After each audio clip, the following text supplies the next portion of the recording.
Fala aí, galera. Mais uma aula aqui no canal de vídeo do professor Amir para vocês que estão aí longe ou precisam revisar a matéria. Hoje nós vamos falar dos primórdios da República no Brasil, os primeiros governos logo depois que houve a proclamação da República. Vamos lembrar vocês, proclamação essa que foi feita, né? Teve todo um movimento republicano, os dois polos principais desse movimento são os cafeicultores de São Paulo e o Exército, contra o Dom Pedro II, né? E aí, em 15 de novembro de 1889, como a gente falou na outra aula, você vai ter a proclamação da República. Vão lá e entregam uma cartinha para o Dom Pedro, dizendo que o Brasil não é mais uma monarquia, é uma república. O Dom Pedro não tem mais base social nenhuma e ele vai dias depois embora, né? Certo?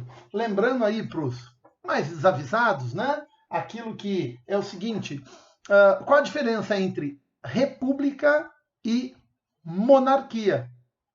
Tem gente que confunde, não lembra, né? República vem do latim res publica, coisa que é de todos. Enquanto monarquia vem do grego no poder. É uma diferença. No poder é bem diferente que a coisa que é de todos. Certo? Correto? A partir do momento que se proclamou a República, quem vai assumir o poder? Quem derrubou Dom Pedro? Os militares. Então, o Marechal Deodoro, o principal nome do exército, assume o poder. Lembra que foi até difícil de convencê-lo a derrubar o Dom Pedro na madrugada, conversa, né? Porque ele era amigo pessoal do Dom Pedro, mas era o cara mais importante do exército, ele tinha que participar segundo a visão das pessoas da época, né? E ele vai assumir o poder. Enquanto o exército assume o poder, os cafeicultores já fazem uma coisa mais bem pensada, que é se preocupar muito mais com a Constituição republicana. Vamos lembrar, até esse momento aqui valia no Brasil a Constituição de 1824, a Constituição mais longeva, a que mais dura, né, na história do Brasil. Constituição essa que foi imposta por Dom Pedro I lá atrás, no primeiro reinado. Né? Aí, claro, mudou o regime político, né? Vai se fazer uma nova Constituição, vai se começar a discutir essa nova Constituição e ela fica pronta em 1891. E nela você percebe que há uma forte influência dos cafeicultores. Os cafeicultores meio que deixaram com que os militares assumissem o poder, até para tentar estabilizar o regime, né? Você vai ter uma pressão externa aí, né, dos investidores estrangeiros querendo que o Brasil estabilizasse o seu regime político, porque teve a queda da monarquia e início da república. Então, botaram os militares lá para tentar fazer isso. Vai ser um período extremamente conturbado, porque não é simples se fazer todas essas mudanças no país, tá? E vão fazer a Constituição Republicana já com a cara aí dos cafeicultores. Esses cafeicultores de São Paulo, eles são muito fortemente influenciados pelo pensamento político norte-americano. Lembra que o Império Brasileiro, o Império, né, ele era muito influenciado pela Inglaterra, pelo sistema inglês, né? Tanto é que tem um período né, do segundo reinado que você tem a chamada o parlamentarismo às avessas, né? O chamado parlamentarismo às avessas, né? Certo? Que é uma cópia muito mal feita, mas do parlamentarismo inglês, certo? Tá? Porque você tem aquela ideia de que o sistema inglês é o ideal, né? Assim como você tem na Belle Époque a ideia do modelo cultural francês, né? Já nessa época também, né? Mas esses cafeicultores já olhavam com mais interesse para o sistema norte-americano. Tanto é que, além de fazer uma separação de Estado e Igreja, que é algo que no Brasil demora muito, vamos lembrar, a maior parte dos países da América fez essa separação do Estado e da Igreja na independência. Criaram-se repúblicas e essas repúblicas separaram Estado de Igreja. Como era um modelo europeu do iluminismo, como era o modelo norte-americano do iluminismo. O Brasil vai demorar muito, só no final do século XIX você vai ter a ideia da separação, né, do Estado e da Igreja. Tanto é que várias instituições da monarquia são abolidas, né, nessa Constituição e nesses primeiros anos de república, né? Outra coisa que mostra a influência norte-americana, e essa mais fortemente, é a ideia do federalismo, né? O federalismo é aquele sistema que se aplica, né, nos Estados Unidos da América, onde cada unidade do país tem a sua autonomia política, administrativa, legal. Desde que siga a Constituição norte-americana, os princípios que lá estão expostos, né, a organização política ou legal administrativa ela é local nos Estados Unidos, certo? Isso vem desde o período colonial e vai ter uma tentativa de se aplicar isso no Brasil. Só que o Brasil tem um defeito. Qual é o defeito do Brasil? Os brasileiros costumam copiar modelos de fora. Faz umas pequenas adaptações, copia modelo de fora, você tem pouco pensamento realmente do que é o Brasil, o pouco pensamento que tem nas universidades para entender a fundo o que é este país, as características específicas desse país não são levados em conta pelos governantes, pelas elites que governam o país. Então, o que se faz normalmente? Uma pausinha para água sempre é bom. O que se faz normalmente? Se copia um modelo de fora. Tão cópia, mas tão cópia, mas tão cópia, que olha o nome do Brasil, ó. Estados Unidos do Brasil. E aí você fala, não, mas que absurdo, Estados Unidos do Brasil. Gente, isso vai durar muito tempo. Esse nome só vai ser mudado em 1967. Quer dizer, décadas onde o Brasil fixa essa ideia de que temos que copiar o modelo norte-americano ou copiar o modelo cultural francês ou seja lá qual outro modelo, né? Certo? Outra coisa importante dessa Constituição é o voto. Há uma mudança no voto na Constituição de 1891, porque ele passa a ser um voto alfabetizado. Como era antes? Vamos lembrar, né? Antes, o voto era um voto chamado de voto censitário. Vota quem tem dinheiro, é candidato quem tem mais dinheiro. Isso vem lá da Constituição de 1824. Certo? Aqui, o voto é um voto alfabetizado e masculino. Nessa época, no mundo, raríssimos são os países que dão voto para as mulheres, né? Certo? Mas muito raro mesmo, muito raro. Finlândia, Islândia e talvez até alguns anos depois disso daqui. Talvez aqui ninguém, né? Certo? Nem as chamadas grandes democracias nessa época dão direito de voto para as mulheres, tá? Voto alfabetizado masculino, o fato do voto ser alfabetizado exclui grande parcela da população, inclusive excluindo pessoas que já votavam antes. Por quê? Porque na monarquia, em 1880, portanto, pouco antes de Dom Pedro ser derrubado, houve uma reforma eleitoral, e essa reforma eleitoral, ela ampliou a base de votantes. A República, que entra com a ideia de que a coisa é de todos, por incrível que pareça, né? Ela diminui o número de votantes. Incrível, né? Ela diminui o número de votantes no momento que as pessoas estavam numa esperança de que a República seria... Alguns eram mais exagerados, falavam, é a Revolução Francesa brasileira, né? Até jornalistas estrangeiros vieram para o Brasil, né, para olhar como é que era essa república no Brasil. Você tem muitas imagens sendo difundidas nos jornais mostrando a República Brasileira como a República Francesa, dando as mãos para a República Argentina, né? Vamos lembrar que os argentinos é que fizeram a cabeça do exército brasileiro para apoiar a ideia de república. Mas houve uma grande decepção, né? Logo depois que a proclamação da República ocorreu, né, o tempo vai passando e as pessoas vão se decepcionando, percebendo que não era bem aquilo, né? Olha que coisa, né? Imaginaram que ia mudar demais o país com a República, né? Imaginaram que seria como uma revolução. Nada a ver, né? Certo? E aí, claro, uma decepção muito grande aqui no Brasil com a República. Um detalhe, uma ponta, um detalhe disso é essa questão de excluir milhares de pessoas que antes votavam, né, até inclusive proprietários de terra, né, que votavam no sistema antigo e perderam o direito de voto. Né? Agora, falar um pouquinho sobre os governos dos dois primeiros governos que ocorreram na República, o governo do Marechal Deodoro, da Fonseca, e o governo do Floriano Peixoto. Né? O Marechal Deodoro pega o país numa situação muito complexa, porque toda vez que você muda o regime político, você tem muita mudança, você tem muita instabilidade. Então, por exemplo, a Casa dos Rothschild, que é uma casa de investidores, a maior casa de investidores, né, na economia brasileira da época, faz uma pressão externa muito forte para que houvesse um governo legitimamente eleito no país. Não poderia ser o Marechal Deodoro colocado ali. Né? E aí ele vai ser eleito. Tá?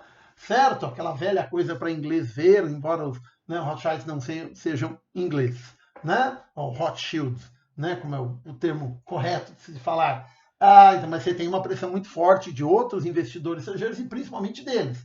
Você tem uma simbologia republicana que vai ser feita nesse momento, principalmente porque dentro do exército você tem um grupo positivista que insiste muito nisso, nessa simbologia republicana. Então, por exemplo, mudar a bandeira, pegaram lá o modelo de bandeira, que era o modelo de bandeira do Império, e transformaram em uma bandeira que era uma bandeira republicana, né? E aí tem que acabar com aquela balela de que o verde é a mata, o amarelo é o ouro. Não é nada disso, gente. Eram as cores básicas da bandeira do Império que vinham da família da Casa de Bragança, em Portugal.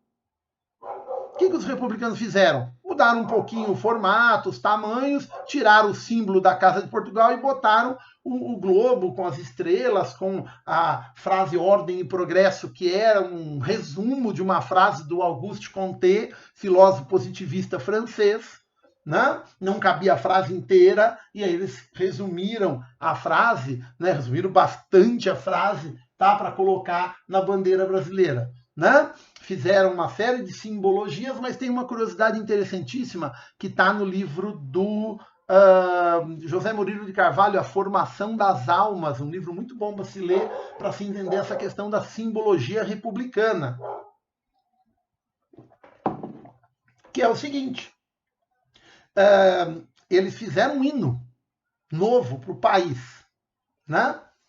E toda vez que eles executavam esse hino nas manifestações, nas festas, né, e etc, etc, o povão que estava lá escutando o hino da República, sempre quando terminava o hino da República, o povo dizia: toca outro, toca outro. O outro era o hino da independência. E eles tinham que tocar, agradar o público, não fazer um rompimento com o público aí, né? Negar aquilo que o público estava pedindo, tocavam o hino também que vinha da independência. Por isso que não houve uma mudança de hino.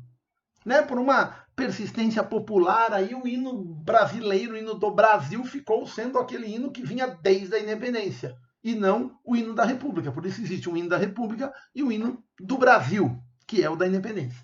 Né? Certo? Outra coisa importante, né, do Marechal Deodoro. Primeiro um governo provisório, depois um governo constitucional, ou seja, um governo que entrou e depois deram um jeito, acertaram lá para, né, amenizar a pressão externa, né, dos investidores. Então ele é um governo constitucional. E aí vem um projeto do governo que é o chamado encilhamento. O encilhamento é um projeto que visa industrializar o país. Tem uma ideia nessa época muito forte que, né, temos que seguir um modelo de industrialização. A industrialização é o caminho para o progresso, né, que a gente vai até discutir melhor numa outra aula só sobre a industrialização. Tá? E o que se fez? Se criou, por causa desse projeto, uma enorme bolha especulativa financeira que, quando estourou, não tinha nada dentro. Então, como é que funcionou o projeto? O governo dava crédito para as pessoas pegarem dinheiro nos bancos, tá? E na época não existe uma casa da moeda, né, um banco central que fabrica a moeda, são os bancos que recebem permissão do governo para emitir moedas, tá? E o que ocorre? As pessoas recebem uma permissão do governo desde que elas apresentem um projeto de uma empresa. Ou seja, só o projeto. Não precisa ter a empresa montada. Não precisa ter os encaminhamentos do que ela já comprou para montar a empresa, se ela já alugou um galpão, já comprou máquina, né? Claro que tinha muita gente picareta no meio que vai fazer o quê? Vai montar projeto falso para pegar dinheiro, tá? Tem gente bem intencionada, né? Mas infelizmente até os bem intencionados, por causa da crise que o ensinamento vai criar, muitos vão afundar, tá? Certo? E vai ter um detalhe básico, técnico, eu já explico para vocês de quem afundou e quem nem, daqueles que eram bem intencionados, porque muitos não eram, tá? Aí o governo começa a liberar, né, esses caras ter dinheiro e começa a haver uma crise financeira, ou seja, o papel moeda brasileiro caindo. Existe uma população livre muito maior no Rio de Janeiro devido à abolição da escravidão, era necessário haver mais papel moeda, o governo permite que se produza mais papel moeda, né? E aí quanto mais papel moeda se produz, menor é o seu valor. O valor do papel moeda vai caindo, né? Naquela época eles não tinham a ideia de que a moeda também é uma mercadoria. Se você produzir muito ou jogar muito dela no mercado, o preço dela cai. E foi o que aconteceu. Começam a produzir cada vez mais papel moeda, começam a tentar incentivar essa industrialização. Não tinha industrialização para valer, né? Porque muita gente que fez os projetinhos eram picaretas querendo simplesmente pegar dinheiro e sumir, né? Começa uma crise financeira gigante e o governo, através do seu ministro da Economia, que era o Rui Barbosa, tenta resolver a situação dando mais permissão para os bancos produzirem dinheiro. E aí a coisa piora, porque quanto mais dinheiro você produz, menor é o valor da sua moeda. Então, o valor da moeda brasileira em relação à libra esterlina naquele momento vai despencar. Ela não vai nem cair, né? Despenca o valor da moeda. A crise que era financeira se torna uma crise econômica, atingindo vários setores da economia, não só a moeda, certo? E isso vai prejudicar demais os primeiros anos da República, inclusive o próprio governo do Deodoro, tá?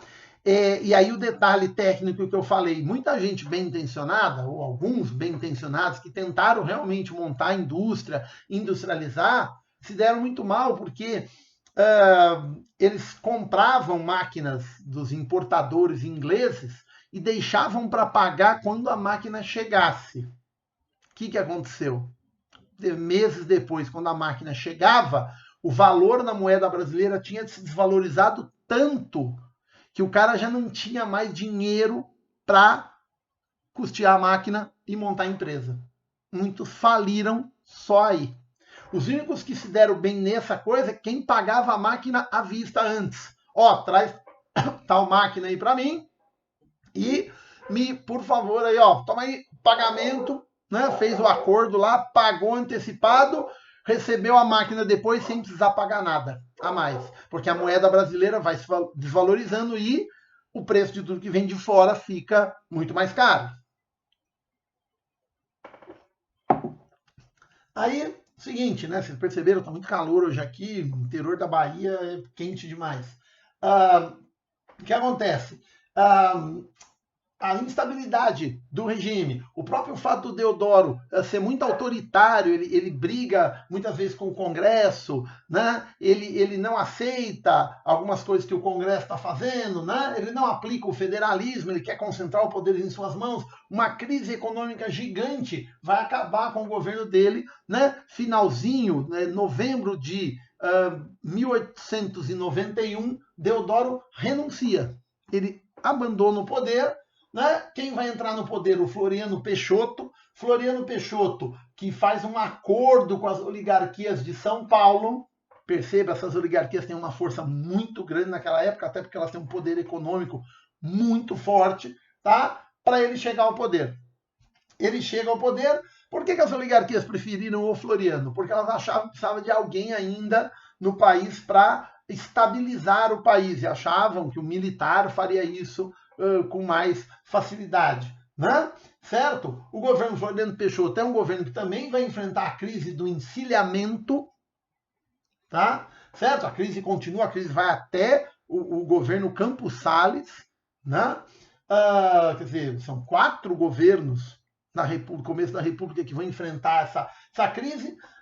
O Floriano Peixoto até faz algumas medidas para aliviar o efeito da crise, principalmente nas camadas mais pobres, ali no Rio e em uma outra cidade, né? Certo? Mas ele tem um problema que são revoltas.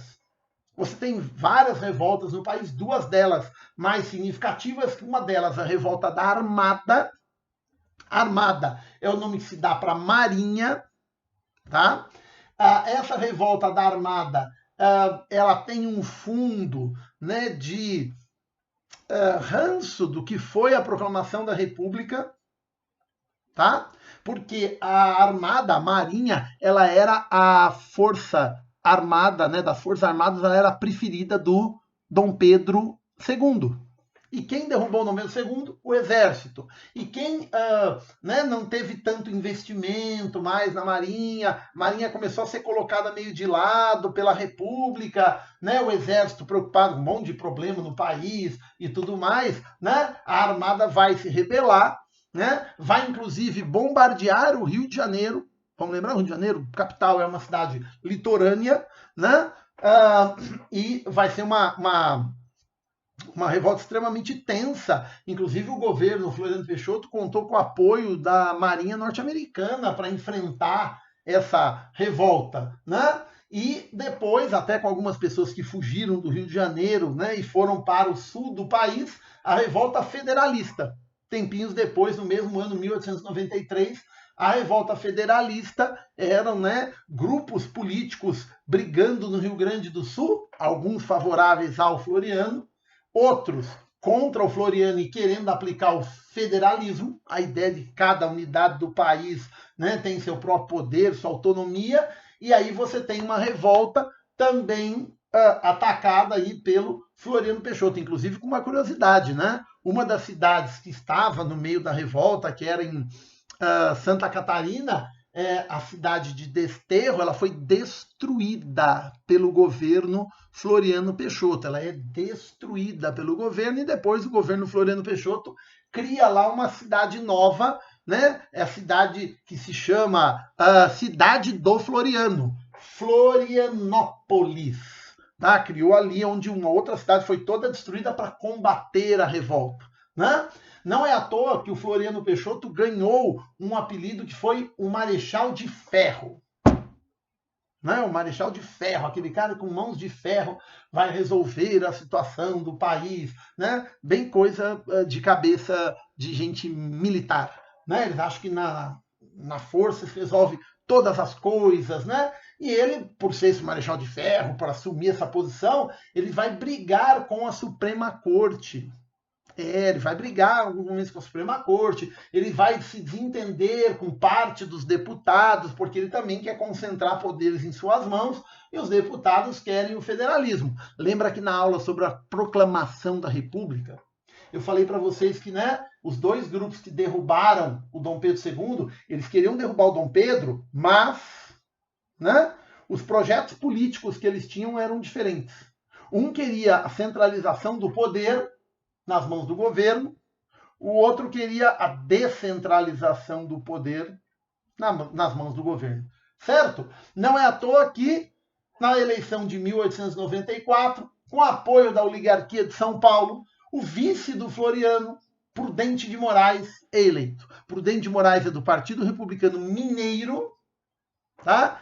E as elites, oligarquias ali de São Paulo, né, já envolvidas com todo esse processo, que deram apoio até Floriano estar no poder anos antes, nesse momento, né, dão apoio para alguém da sua própria parte, da sua oligarquia. Oligarquia, os mais ricos no poder, mas a gente vai trabalhar isso aí, os governos oligárquicos, numa outra aula. Beleza? Valeu, moçada. Brigadão.